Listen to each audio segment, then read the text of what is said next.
Assalamualaikum warahmatullahi wabarakatuh. Perkenalkan, nama saya Nurmalinda, biasa dipanggil Linda. Saya dari kelas F, jurusan S1 Manajemen, Fakultas Ekonomi. Baik, di sini saya akan mempresentasikan materi saya bab 2, yaitu dengan judul struktur dasar akuntansi. Baik, yang pertama yaitu siklus akuntansi. Dalam proses menghasilkan informasi yang dibutuhkan oleh berbagai pihak yang berkepentingan, akuntansi harus melewati beberapa tahapan proses.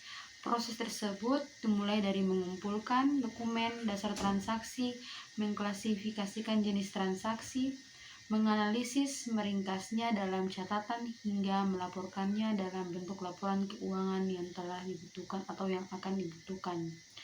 Baik, selanjutnya yaitu pengertian akuntansi. Akuntansi sendiri adalah aktivitas mengumpulkan, menganalisis, menyajikan dalam bentuk angka, mengklasifikasikan jenis transaksi, mencatat, meringkas, dan melaporkan aktivitas atau transaksi perusahaan dalam bentuk informasi keuangan. Dengan demikian, untuk sampai pada penyajian informasi keuangan yang dibutuhkan, berbagai pihak akuntansi harus melewati proses yang disebut siklus akuntansi. Berikut adalah siklusnya. Yang pertama yaitu transaksi, yang kedua dokumen dasar, yang ketiga buku jurnal, yang keempat yaitu buku besar, dan yang terakhir yaitu laporan keuangan. Dalam proses pencatatan hingga penyusunan laporan keuangan, akuntansi didasarkan pada beberapa prinsip dasar akuntansi. Akuntansi dibagi menjadi dua kelompok besar, yaitu yang pertama case basis accounting atau biasa disebut dengan akuntansi dasar kas, yang kedua yaitu akural basis accounting atau biasanya disebut dengan akuntansi dasar akural.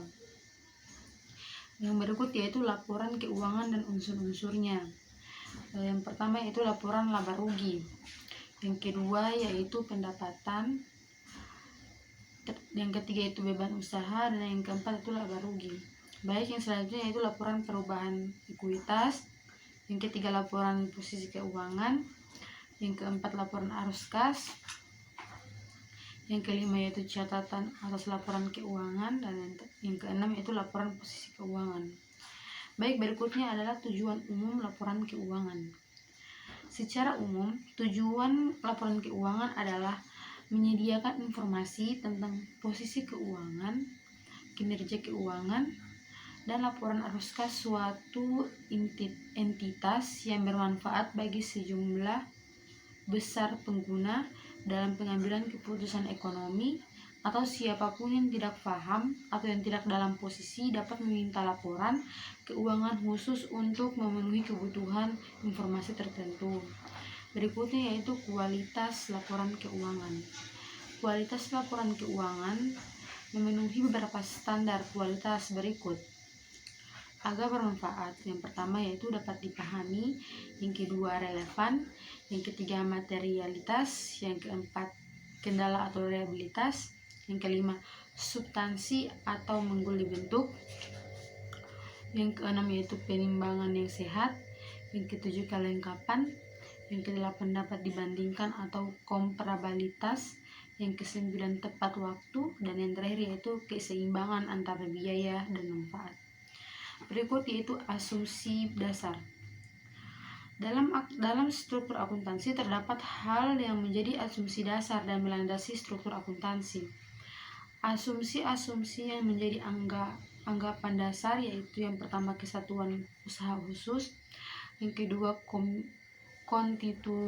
kontinuitas usaha, yang ketiga itu penggunaan unit moneter, yang keempat yaitu periode waktu, yang terakhir yaitu IFRS dan etap.